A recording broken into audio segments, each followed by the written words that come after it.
with you guys. This is all the update for the aquarium pond type deal. Um, the Amazon plant is doing pretty well. Most of the parts that were dead melted away already, and it seems to be picking up. I got new lights for the pond, which I actually remote control. So we have purple, we have just white. Well, it's kind of yellow, white yellow, and then we have full spectrum. We don't have just blue, I think. Yeah. So usually I keep it on full spectrum, and then sometimes at night I put it on blue, or I like to put it on the green, the yellow, because it's easy on my eyes and it doesn't really keep me awake. But as you could tell, the colors really changed the vibe of the pond, which I do kind of like these. This is pretty much my favorite setup right now. I'm not really using this as much, so I'm gonna just probably put this back on my plants. And I did get a copper API top copper test kit, and then I'm gonna be putting the rock slowly in a bucket with water, and just testing the water weekly to see if there's copper leaching into it. And then if there's no copper leaching into the water in the bucket, it should be safe to go in the tank. So that's an update on the rocks. But pretty much I'm gonna just show the fish for like 5 minutes and then just cut it off. I'm not gonna do any commentary. And let me put it on full spectrum because it's kind of hard to see some of these guys.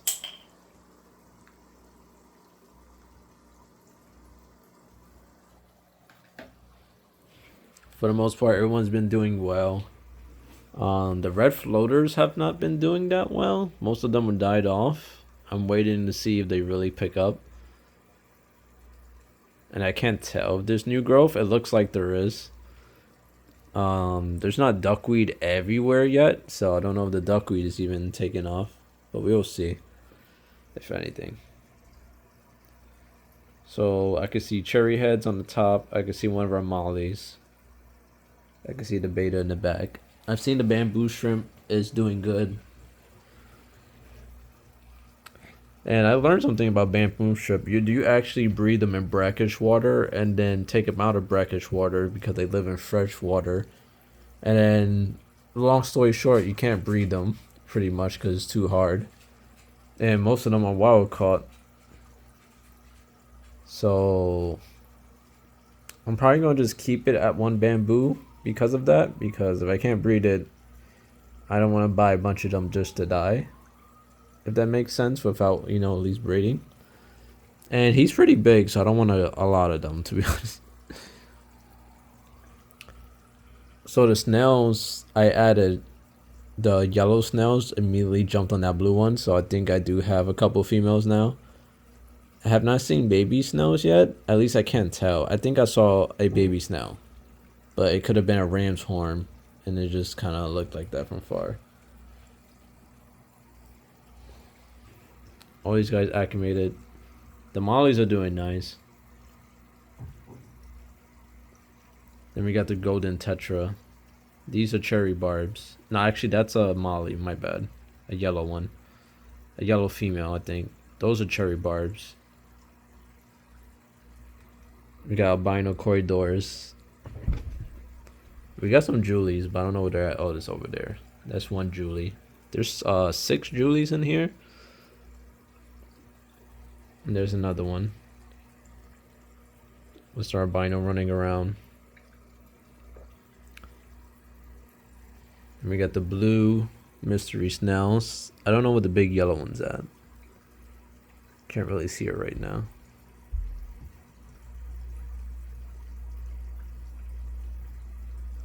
Actually, I don't even see my frogs over there. They love chilling on the lily pads. I mean, not the lily pads, but they kind of chill on it like a lily pad. They love this middle spot right now with the foliage.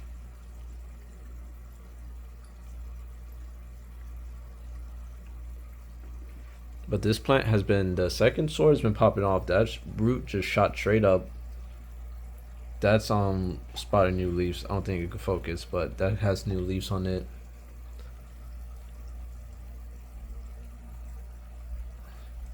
He's really standing on his own. It's really cool that it's like bouncing back like that. We have the one big blue beta. We have the koi beta down there. Now I haven't seen the golden coolies since I put them in here, because obviously it's a it's a coolie loach, so you don't expect it to see that much. But there's 3 coolie loaches and a normal coolie loach, and their house is right here. And pretty much the only way to get them out is to turn off the lights and throw some food. And then even then, it's hard to like catch them, because as soon as you pop up the lights, they're all gone and go straight in. But hopefully they get a little fatter, and then they'll come out a little bit more.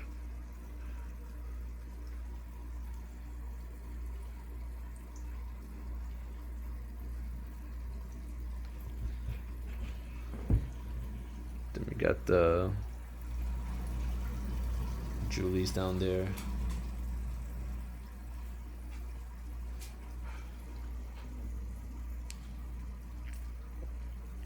So right now, with the way the tank is set up, all the confident fish come to this side when I'm home. Some of the smaller guys usually stay on that side. It has more cover. It has a lot more cover. So the real confident guys come up here. Cherry barbs, the mollies, the betas. And they just come to see me. Usually they come to see if I'm about to drop some food, because I feed every 3 days. I usually do 3 day. I usually wait 3 days to feed. I do a heavy feed, and then I wait another 3 days. Let everyone fast. Whoever over 8 in should have enough time to fast. Poop that out. Then on that 3rd day, on the night, not the morning, I'll feed again. So it's almost like 4 days. So every 3rd day and a half, and I'll feed everyone. We also got the red ember tetras. They're not that big yet still. They do like hiding.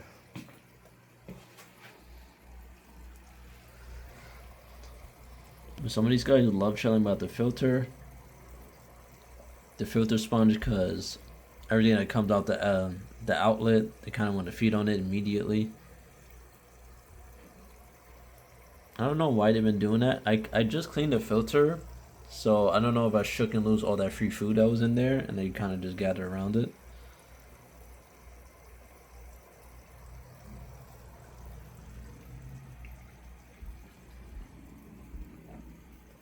As you can see, it's looking nice. I had this running hard for a while, because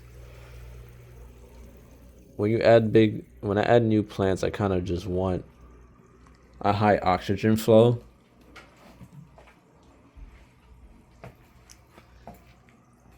But it should be good now. I could lower it, and I'll usually keep it at that level for now, because this pond, I know some people worry about smell. This does not smell at all. Like, there's no real smell. It's just water with plants in it. And then I have no ammonia spikes at all, because the plants are demolishing nitrates. They're demolishing the ammonia. Everything's getting just taken away immediately. I know I joke about overstocking this, but with how small these fish are, I don't know what overstocking is at this moment, because I've been trying to see what my bioload is, and I really have no grasp on it. And then I don't even have a filter on this that's the right size. We have the sponge filter over there, which I'm establishing for the new tank. And then I have the canister filter, which is just here because I have it, might as well use it. But it's only rated up to 50 gallons, I think. 50 to 80 gallons, I think. But I think it's on the 55-ish, really. So, and this is 150 gallons. There's not 150 gallons of water in here right now. I doubt it, because I have about 6 or 7 inches of substrate. Which the big thing about the ammonia control right now is this sand. The sand is just sucking it all in, straight to the bottom, which is really cool. In my opinion, sand substrate is the best substrate. There's no alternative. I mean, you can always use fluid clay, but I just feel like when it comes to ammonia control and nitrate problems, all this other stuff, sand is just the best.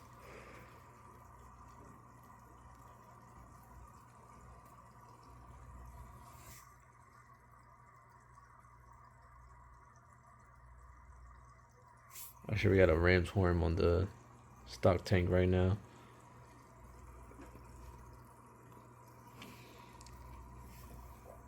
So I do only have two type of snails in here. I was gonna get nearite snails, but I'm kind of scared too because I feel like they'll pop off a little too crazy in here, and then I'm gonna have something to eat snails, and then like I don't know if it's gonna eat my big mystery snails that I love, so I didn't want to mess around with it.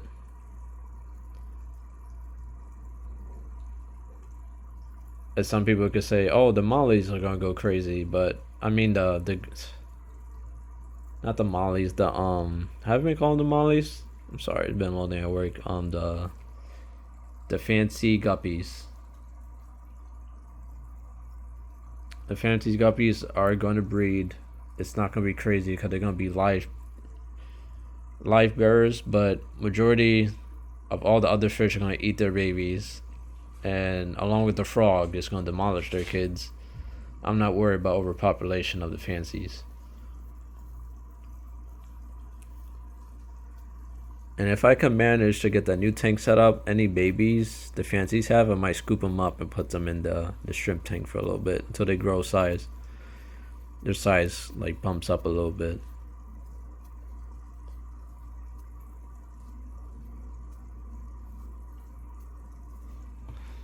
There we go, guys. That's the tank. No real updates, to be honest. I just wanted to like show off the lights, the vibe. I'm gonna do copper testing on the rocks, so I might aquascape a little bit more with those. I honestly don't have a lot of floor space because I have a lot of plants, but I'm gonna see what I could do. I'm most likely I want to take off that castle. I don't really like the castle just because one, I hate when they go in there and just shit, and there's just shit in there, and two, I don't like the look of it. I don't really have a castle set up or a medieval style thing, so almost all the red floaters came off of this, so I might take this out tomorrow,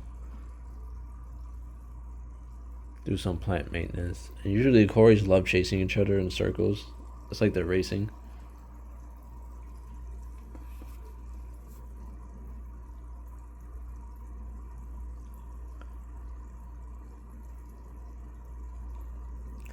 But yeah, but this Friday or Thursday, I might go looking for some new fish to add. I do want. They had green emerald tetras. I really wanted those. I don't know why. I just want to collect every color of tetras. I got goldens. I got the embers. I got the neons. The cherry barbs are not tetra, but I lumped them in with them. The cherry barbs are cool though. They're a little bigger than I thought too, which is nice. You can really see them.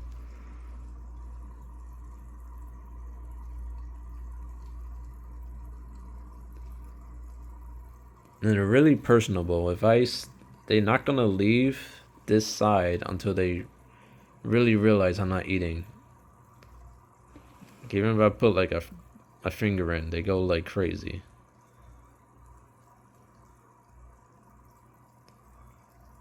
And they're all looking for something that's maybe dropped. But I do like them. I didn't think I would like the cherry barbs that much. The betas are all doing cool.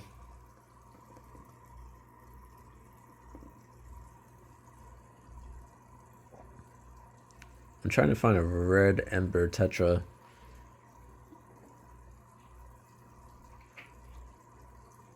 I can't see one right now. Oh, I kind of see them, but they're all up. They're in like the grass, just hiding. I don't know if I can show that. As you can see, it's the real small one in the back. I know my camera's not gonna focus on that, but they were having fun.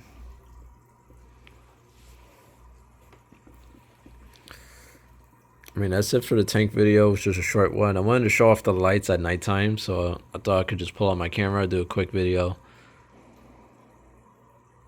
And then maybe this week, Thursday, Friday, I can maybe get fish. I do want like a driftwood piece, but they're super expensive. They're like $80 or $90, so I gotta find a piece that I actually like.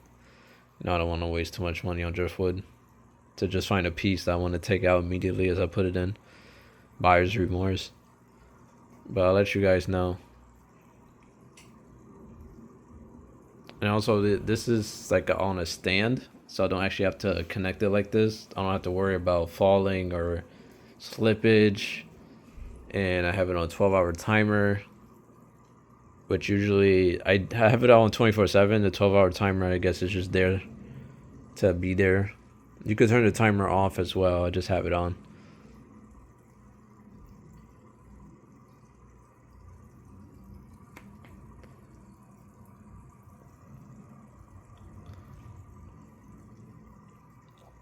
Yeah. But I might get some more Corys, actually. I do like them.